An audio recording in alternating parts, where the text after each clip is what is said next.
Rainbow Mizo Channel thir tu le ngai thatu jong jong te in zaba in chibai kan buk thau chawa voin hi kumsang ni somni pathum July ni somni le pasari ania Manipur state ta in ka na lian tham tak mai in ha chuaka mai tei ho ten bei pui thak na lian tham han kal pui mek nei in report kan tonga hemi chung chang hi atoi kim thayang berin tuntruma hian report kan tum don ani mei ni thuma Manipur state ta boina ha chu tan tir phata tanga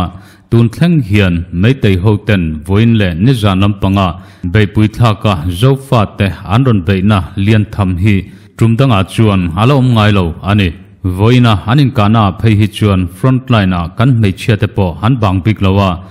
in kana muno me kan nula kan be popa bompuak ri haridum duma silai puak ri hi apuak satlia lawa harikin hari churchur mai boka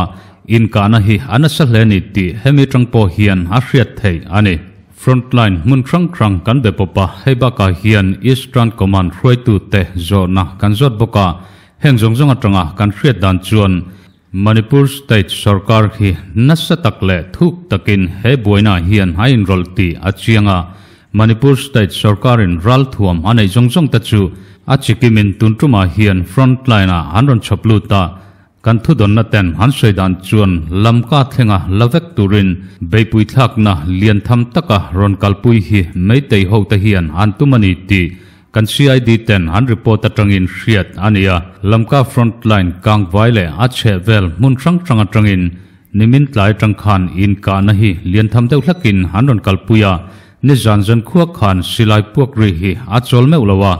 in kana muno me kan nula te kan biak pona tanga kan hriat theidan chuan tukin jing darnga vela tangkhan meitei ho hian in kana hi nasa takin anron tilian ta kan nula te hian tholop phlop chungin thu anron soya tuna chuan kan bei te hi meitei harambai tengol te aniringot tolova Manipur state sarkar hi kan bei chu anitoa frontline a ronkal zongjong te po hi Manipur state police commando tele meitei helpol militant thaute atam ber chu ania mase heng zongjong hian an vain arambai tengol tin hanin chalvek thunga an vai hian kanram luat chin hi min chu sak antuma chu meitei sarkar po hian athil tum ania chung an thil tum ta chu ti hlotin tumin minron ateka min bei ma sajok tu chu heng meitei ho ta hi ania tuna chuan an thil tum ti hlotling tur hian in kana hi rak thak takin athleng me kani ati lamka eastern command atanga thu kan don dan chuan ni jana tanga in kana kal chhome ka hian tukin jinglam atang khan meitei ho ta hian bei pui thak na hi war takin anron kalpuya mun tina anral thuam thale annei ang zongjong Manipur state sarkarin ral thuam anei zongjong ta chu akim vekin kan hria kangvai frontline area mun tranga meitei ho ta hi anon injar pharvek toa kan volunteer ta chu kan ram luat chin area hi tolsan lova venghim tlat turin uluk takin kan fuya mase enge kan andon chu hriat anilowa ral thuam kanin nei thathlea meitei ron kal ta hian automatic silai an mangdeu veka silai mu hi asur hanideu bera bompo asurin asur hanideu berboka tukin jinga tangkhan silai puakri hi anasa zuala engtiklai main chol hun anei lova meitei hian silai mu renna pakhat ma anei lova an silain a hoina lama pianga hian silai hi atlirin hanron tir pop veka chuwang chuan silai musur noya kan volunteer ta chuan kan ram luat chin venghim turin thei top an chua mekani ati keini lam hi sumlama harsatna kan nei wangin silai mu hi in dei lo na lian tak kan to kan hlo wangin silai mu haren thayang bera mangturin kanin chawe thungani atibok voin chanu dar khat thlenga confirm thaichina chuan meitei pathum ka hlum anitoa keimani lam zofa pasal thata jinga panhin liam antura pakhat hi chu ngai tuam lutuk anilawa liam tor pakhat hi chu adin mun athalutuk lawani tin thu kandong bok ani kan unaw zofa ta hian frontline a anthil ton mek meitei sarkar chet na le enroll na hi ronsai thrin masela chuan India sarkar laka hian omzia anei tak lawa Mizoram state sarkar noya kan CID ta hian in kana athen laya Manipur state sarkar Communal Chief Minister and Biren Singha kai khruina nuaya zofa te noi chimi vek tumna kal chomek hi CID report kim chang tak Central Sarkar nena antlen thaina turin Mizoram State nuaya CID te hi eng kim chui chiang turin Rainbow Mizo Channel chuan kan ngen takmeu chewa frontline anin kana hian Manipur State Sarkar nuaya Police Commando te hi anin rol ngeya tin meitei firfiak pol chi rang India in dan pona alo nol to te po helai muna hian arambai tengol mingpu vekin andron enroll vekani ti hi finfia Central ale Mizoram State Sarkara hian investigation in nei nate official report te thelu turin Mizoram State Sarkar nuaya CID te kan ngen takmeu cheu ane voina inkana thlengmek chungchanga hian Eastern Command atanga thu kandon dan chuan Kangwai area frontline hian injar pharin frontline zofa kan pasal thata hi andron nei chil lea korte tian soi meitei hoten amma jongjong po andron kaltlang ngam lo na munate tuna hian anin khormeka nasatakin bomle mortar te andron manga an mortar man hi army grade ani wangin apuak aringin athom anahle boka hei hian kan unau te omna mun khat po ronfu sela nunna tam tak chan theina ani wangin kan unau zofa pasal thata chuan anral rel dan hi anthak danglam ta ani ma se hero hi chu chipchiar taka ron report chi ani lawa heti chungpo hian nasatakin muntin maya bomle silai mu hasura wangin kan unau zofa pasal thra frontline om ta chu andin mun hi athadon nge don lo ti po voin chun dar khat thleng kha chuan engma soi thei alani lawa nasatakin in kana hi akal chomeka kan soita kang khan meiteilam hian Manipur State Sarkar silai automatic gun handon mangdeu veka tin Manipur State Sarkar ta mortar engemozat andon hungchuak boka chung mangchuan zofa te in kulna lampang area mun rang hi nasatakin handon kapta ani Eastern Command atanga thu kandon zeldan chuan frontline dangtang po bei antumani ti hi kan CID ten hena tangin hriat ania kan CID ten report anpek dan chuan gathol area vel hi azawain lak 5 vek antuma meitei ho te hian chutiang tur chuan ruam manna an siama hemitan hian beipui thak na hi voina tang hian an kalpui tanta niin an hriat hu an soiboka Central Force helai muna duty te po hriat tir ania kan unau zofa te hian an hriat tira Mase Central Force te hi hetiang taka silai mule bomna sataka asurna kara hian inrol lei theilovin engma tilovin hanomani antibok frontline om mek kan pasal thaten han soidan chuan heng Central Force te hi peacekeeping force atana central in haronta ania nunachan ngaidon masela hetiang taka kan area ronbei na hi dangchat turin an theitop an chua turania Mase pakhat ma roncha chuak ngam lovin antomim vekani tin asroibok mun thren khata kan unau zofa ten ma anlak na tur hi andang chatlat boka morela ma te po chutiang chuan thil athenga Assam Rifle le Manipur Police Trangkop hian zofa te anchet na tur andang betmeka Mase Manipur State Sarkarin a sponsor heng arm group chikrang tele meitei police commando ten hill area handon bei hi andang chatngam lawani chuan Manipur State ta Central Force omjongjong hi chuak vek turin malak na chaktaka kalpui atrula Mizoram State Sarkar po hian hemechung changa hian o chua turin kan Chief Minister Puzoram thanga po kan ngen bok ani hei hi direct involvement hani don lawa kan unau zofa ten antorna rap thak tak mai hi chiang takin kan hretowa evidence afin fiana thilero chu internet shutdown ani wangin kan nei theilo chau ania chuwang chuan Mizoram State Sarkar hian o choin Central Sarkar hian Hilaria District te hi Armed Force chi rang athon lu te hian anveng him le ngam silawani chuan nuklet vek tura ngen turin kan phut bok ani kan soita kang khan voina meitei ho ten hanon beina hian inrol ta chu meitei firfiak pol militant thote meitei police commando te arambai tengol le meitei lipun te hania mase heng jongjong hi ansoi chona chuan arambai tengol ming an puvek thung ani Manipur State Sarkar hian hilai ria mun ranga zofa te hi norbe veka ten fight ani thaina tur khian zofa te khopui lamka hi lak vek antuma kan thudon na thren khatten report anpek dan chuan hemitan hian Manipur state sarkar hian police commando singkhat chuang zat mai halak bela heng an lak bel te hian training han zo towa ti chuan an training zo vela hian frontliner rontir lutin hetiang hian in baina rap thak tak mai hi anon thlen tirta ani lamka eastern command atanga kan thudon na point ha soidanin Manipur state sarkar hnuaya ral thuam an nei zongjong chu achikimin frontliner hian anon choblut veka kan CID te hnen atanga report kan don dan chuan Manipur state sarkar hian sipai engemozat alak bela chungmi te chu training han zo towa training chuak thar te hi militant thoutanen hian keimani minron beitur hian ron tirlu ani ti hi chiang takin kan hriani ati tin sumle pailama harsat na anai wangin zofa pasal thra frontline o mek te hian silai mu ren takin an manga an silai a thatok lo chungchungin an silai mu po ren ala tul fo maya tin lai pui han siam te po lai pui mu pakhat man po hi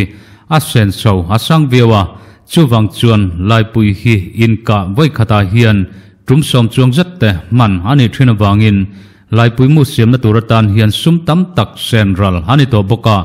Mizoram state chunga zofa zongjong te kan zawaya kan tanrula Manipur state ta kan unau te tranpuina turre ralan beina konga tranpuina tur hian kan sum nei ang tele kan ram chanang ang te theitopa tranla turin kan som chewa tuna hian Rainbow Mizo Channel chuan donation hi kan kharia mase donation khonlai mek engemoza tanoma henga hian tranpuina lo pethau turin kan ngen takmeu cheu ani he chanchin kan buat sailai mek hian Eastern Command atangin update kan dong lea kan chanchin tharma salama khan sei fiana kan nei to mase comment lama zona ala umfowa chuwang chuan kan han sei fiale lokanga tuna boina kalmek le inka ton na thlengme ka hian zofa volunteer te enkol tu tur hi mun frang franga in trender ania Eastern Command te Western Command te Northern le Southern te command hi davekania tichuan voina kan thuthar don le update kan dona hian volunteer command frang franga mi te chu anjawain Eastern Command a hian ronlut vekin kangwai frontline le ache vela meitei hoten nataka anron norna hi anchang le ta thile ruam khata damle tlang khata tin command frang franga mi kan volunteer mi hoisen tak tak te hi mun khata anon kalkhom ta anon thlen nuwa hian natakin meitei ho te hi beilet anita bomb squad le lai puite anlo thleng boka heng hi bunfel ani nuwa nasatakin man ania silai pangai annei sa ang ringot chuan meitei ho ten tun tuma anon beina hi engti kong main danlet thei anilowa mase Eastern Command atanga kan thudon nain asoidanang tak phei chuan pathian min pek heng kanral thuam lai puite hi trangkai takin kan mangta kan vanai tak zeta meitei ho te hi pushback in min hai chil taka ral thuam thapui puine na anonin chopna huna tang hian kan norle theita heta hian atangkai ber chu kan lai pui hi ania puanzar po tuna chuan kan hrelem tolowa sipaile meitei ho te po hian heng te hi kan nei ti hi voitam tak an puangzar towa athalak nen te an tholang to boka chuwang chuan zep retreat kan tum tolowa pathian tran puina kan kut them thiamna kan siam chua kan ral thuam thatak tak te hi meitei ho te tan hian thina ni ti hi kan hriat tir du ni ati kan pasal thate an thin rim hasau sang hlea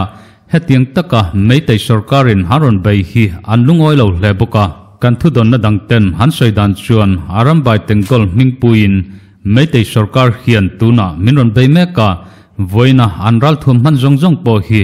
army grade thren khat engemoza taum boka chung anral thuam mortar tele automatic gun chikrang krang ta chu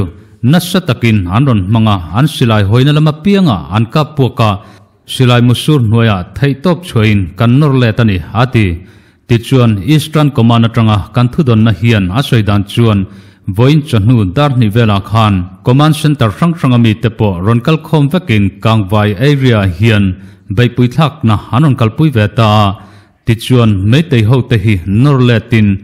mun nge mo chana thui chu annor leta ti chuan heng annor let na huna hian zofa pasal thra te thinrim hian khopani an hala heng te hi meitei ho chena khuwa vek ania an kho hal te hi meitei khuwa tera khong le tonglabi te ania ma se hetiang hian mun thren khata pushbeka nortol nima sela meitei ho te hian in kana hi anla chol san chuang lawa bomle silai mu asurin ala sur chun zom mek zela voin chanu dar ni le minute samthum thleng kha chuan eastern command le frontline kan biak po te hian liam tur kan nei bel report andong lova zofa pasal thra ta jinga nunna chan anumom hriat alani lo bok ani chanchin kan buat sailai voin chanu dar ni le minute samthum thleng khan kangwai frontline area mun rang ranga hian in kana hi nasa takin chunjom mek zel alani hetianga communal chief minister and Biren Singha kai hroi sarkarin kan unaw zofa te nasa taka abai mek na hian kangwai area chau hian an chelawa kangpokpi district lama po an cheni ti hriat ania Manipur state sarkarin nataka abai na hnuaya omma sela zofa kan pasal thraten huaisan taka anorlet ngam hi kan chuangin zofa pasal thrate zana chibai kan buk chau ani tichuan kangpokpi district lampanga hian in kana hi atheng chove meka mase kangpokpi district lampanga kan biak po thin ta hi tundin huna chuan biak po thei anilowa helai huna po hian in kana lian takin atheng mek ni in report kan dong boka mase report chip chiaro chu don thei anilowa tin frontline na in kana huna anom meka wangin anmanin minron update ani lo chuan keini lamtan zukbiak po chi haniri lo ani hetianga mun thrang thranga buaina le in ka ton na lian taka athen mek lai hian morelam panga po zofa ten harsat na antok meka meitei police commando tele Assam Rifle Trangkop ten operation anaya social media lampanga chuan commando le Assam Rifle Trangkop te hian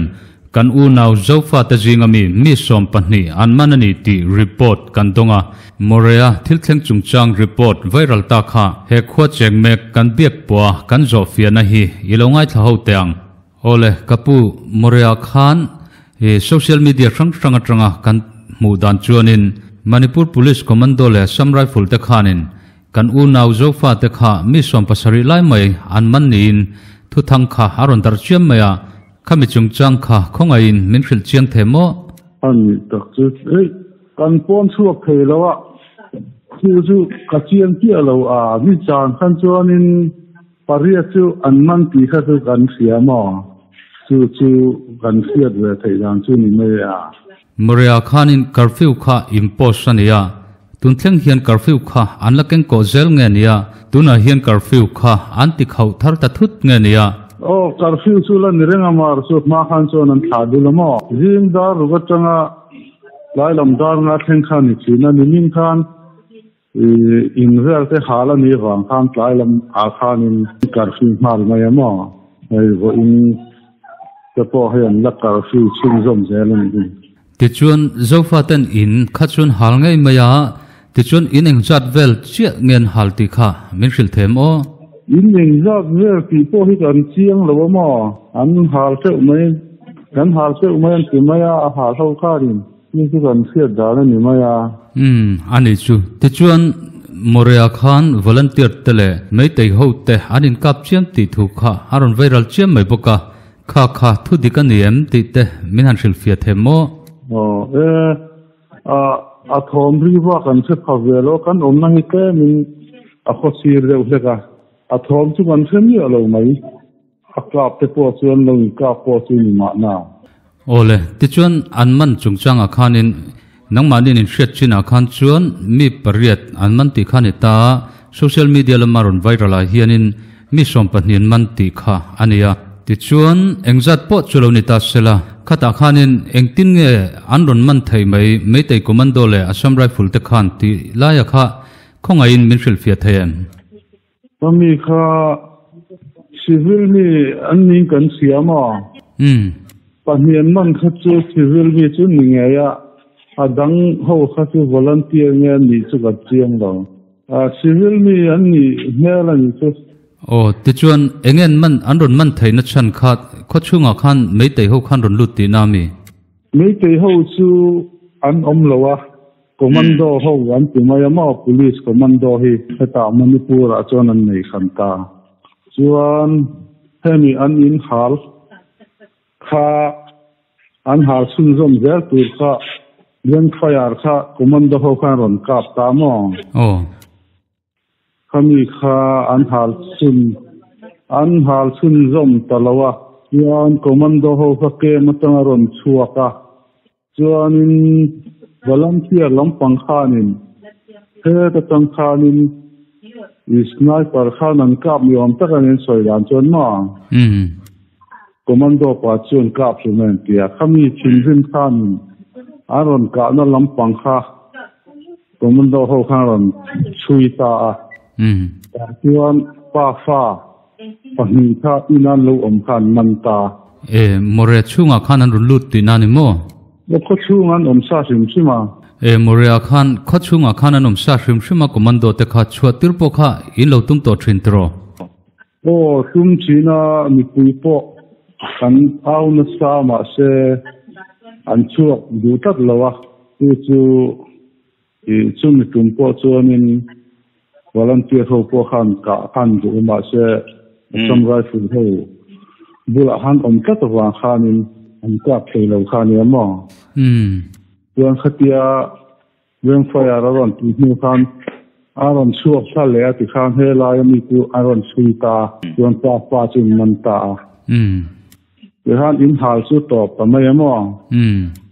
chuan chu mi nuwa chuan mi dang ho chu an man bel le ni ome chuan ti khan khochunga mi kha an man bel ta an kuda khan an kol renganga te chuan ron chuale mai don nge malakna enge moin na yam kan ho tu ta hian eng ting en ti kan selo mo kan ho tu ta nan nai tuang chu kan ti maya tin ni chuan helmetranga kan lo ngai to na chuan ngai to na pakhat to ma khata khanin kol reng lo khan imphal lama mo zela ten lo khung theita ta khan zela ten lo lu chuanin zela om ho mai tei ho kha khang laka khanin har satna an to kang ti kha kan lo hlau ve khop maya khatianga an ti mai kha in ringem tin enge hlau thon nai nem ti lai kha kan zot lok du cheni khami kha chu ke ma ni ringo thon hlau thong ma ro chu helaya civil ve mai kan ni suai chu te hianin bo zui tu ra kan lo ngai ve ri matamo ani chu chuan nang mani hret thai chuna khan an man kha mi pariat ane tro report kan dona hianin mi som pani ti kha chiangkong lo de khanin ron report awma chu po chu a dik ve mai thei bok ti chuan morekha Myanmar nena boundary in sum don na le sum don na mun pui khani ta ti chuan Manipur state chunga khanin Myanmar lampang atang khanin an militant thon meitei helpol ho chi sang sang khan ron lut don ti kha kan dong nual maya hi adikini krem hi chu an soi ve de ren china atak tak lo hi kan selem lo wa achan chu more hi kan sia dana chuan meitei ho hian an ui ve papa eng ting ron beng eng ting ti hi mi pui hlau thon ber nge hei wang hian commando ho po hi no chua tumani ta mo ani chu ma san nok suak thei si lawa kom nei tei helo hi ma tang khan an lo om to khan ta tuna hiam an lo om zel nge thei chu kan selawa lu tin ti vel ang kha chu kan se ve de urang mai ama ro chu an ron lu tak tak chu kan selem lo mo engponi ta sela ti khan zofa Myanmar ram chunga omte PDF te Chinland Defense Force te khang ang chiho khan omta Myanmar sipai sarkar dau tu te kha anita khang ho khan an lo dan cha thai mai hi ron lu tum tak tak ni ta se iringem tin kan thu don na then khata hian chuanin heng meitei helpol ho hi Myanmar tanga an lo lu don ani chuan kan lo dang ang ti kha an soi thom kha kan thredo boka chu chu lo ni ta se PDF te CDF poni sela an che thei iringem che ve thei thau tu chuan kan ngai in ka kiama ni pui hian thawa chu ti rual chuan hei Assam Rifle ho hi hemi boundary hian an om khat thei ve veka chu ania an lom lu tak hi chu kan ding leng lo ni hi khang border duty BSF te kha anrin tlak tokin in khrem khatiang mei tei hote an arm group Myanmaram chunga tanga ron lut tur lodang tur khan nangma mi malrin dan emoi nei chuanin irin dan ang pokhan min chang mai tala kan nei mi lo chu lampang chu kat sia thak lo thilen ole hun thatak mai min pe a kan lom khop maya ichunga rainbow mizo channel chon lom thu kan soi o ole khati jung kha tunrumatana report kan bot sai thai te nipot sela voin chonu dar thum thleng khan in ka na hi chunjom zelalania kangwai frontline bi ka khanin kan u naw zokfa te hi enge hanan zeldon ti chu engma hret thei alani lawa tin meitei lampo chu tiang bokin andin mun final report hi engma siam thei alani rilo ani kan video lo thir tu zongjong te kan channel la subscribe lo khan min subscribe turin kan som chewa tin kan video te min lo like ka min lo share dar sak thau turin kan ngen bok cheu ani ti chuan lo nen kol thaula rainbow mizo channel a hian chanchin thar danglen dam takin kanin tongle thau donia